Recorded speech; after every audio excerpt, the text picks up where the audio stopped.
महाराष्ट्र की राजनीति के लिए आज एक अहम दिन है, क्योंकि मुख्यमंत्री एकनाथ शिंदे समेत शिवसेना के 16 विधायकों के खिलाफ अपात्रता के मामले में विधानसभा अध्यक्ष राहुल नार्वेकर आज सुनवाई के बाद फैसला करने वाले हैं। इस नतीजे पर एकनाथ शिंदे समेत उनके कई साथी विधायकों और शिवसेना उद्धव बालासाहब ठाकरे विधायकों की किस्मत निर्भर करेगी। दरअसल शिवसेना, जो कि उद्धव ठाकरे की सरकार के दौरान सरकार चल रही थी, महाअघाड़ी की, उसके कुछ विधायक टूट करके आ गए थे और एकनाथ शिंदे सीएम बन गए थे।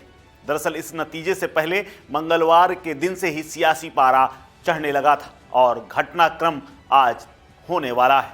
फैसले से पहले नार्वेकर और शिंदे की मुलाकात पर विपक्षी दलों ने नाराजगी जताई है और विवाद सुप्रीम कोर्ट तक पहुंच गया है। उधर फैसले से पहले ही उप मुख्यमंत्री और बीजेपी नेता देवेंद्र फडणवीस ने कहा है कि विधानसभा अध्यक्ष का फैसला चाहे जो भी आए, लेकिन सरकार हमारी ही रहेगी। उस पर सरकार पर कोई असर नहीं पड़ेगा और सरकार नहीं गिरेगी। फडणवीस ने यह भी कहा है कि विधानसभा अध्यक्ष उचित और कानूनी रूप से न्याय संगत फैसला करने वाले हैं और वो स्वतंत्र हैं। हमारी सरकार कानूनी तौर पर मजबूत है। हमें उम्मीद है कि विधानसभा अध्यक्ष से हमें न्याय मिलेगा। हमारी सरकार कल भी स्थिर थी और कल भी स्थिर रहेगी। वहीं इसको लेकर के उद्धव ठाकरे गुट के संजय राउत ने स्पष्ट कहा है कि यह सरकार गैरकानूनी है और विधानसभा अध्यक्ष के फैसले के बाद ये सरकार गिर जाएगी। अब इसमें सबसे बड़ा पेच ये है और सबकी नज़र इस बात पर है कि आखिर आज क्या हो सकता है। दरअसल स्पीकर के फैसले के बाद पहली संभावना, फैसला अगर मुख्यमंत्री एकनाथ शिंदे गुट के पक्ष में आया तो उद्धव ठाकरे गुट के 14 विधानसभा के सदस्यों से अयोग्य करार दिए जाने की संभावना है।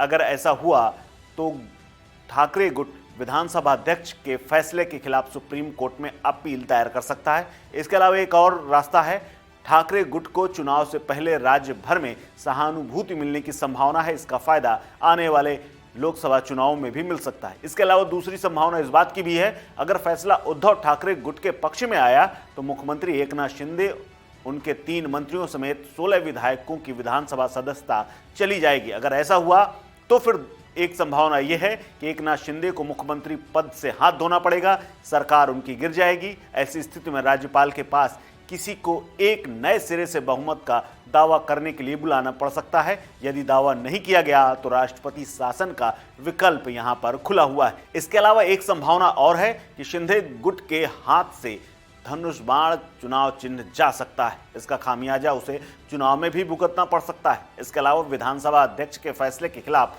शिंदे गुट सुप्रीम कोर्ट में अपील कर सकता है। ये एक और रास्ता है। आपको बता दें कि जून 2022 में एकनाथ शिंदे के नेतृत्व में शिवसेना के 40 विधायकों ने तत्कालीन मुख्यमंत्री उद्धव ठाकरे के खिलाफ बगावत कर दी थी, जिससे शिवसेना में विभाजन हो गया। उद्धव ठाकरे के नेतृत्व वाली महाविकास अघाड़ी सरकार गिर गई। बाद में शिंदे ने बीजेपी के समर्थन से सरकार बना ली और खुद मुख्यमंत्री बन बैठे।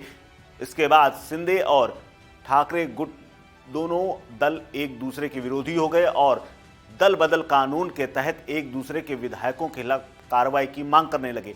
मामला सुप्रीम कोर्ट तक चला गया। याचिकाएं दायर की गई थी।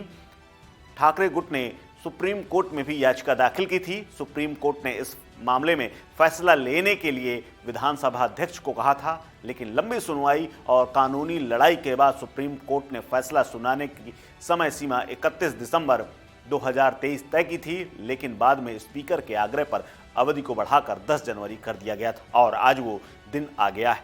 चुनाव आयोग ने शिंदे के नेतृत्व वाले गुट को धनुष बाण चुनाव चिन्ह तक दे दिया था। अब उसकी भी लड़ाई हो रही है और मामला सुप्रीम कोर्ट से लेकर चुनाव आयोग के बीच में। लेकिन आज पूरे देश की नज़र महाराष्ट्र की राजनीति को लेकर के है कि आखिर एकनाथ शिंदे की सरकार बचेगी या चली जाएगी। इस खबर में फिलहाल इतना ही। अपडेट्स के लिए बने रहिए वन इंडिया हिंदी के साथ। नमस्कार।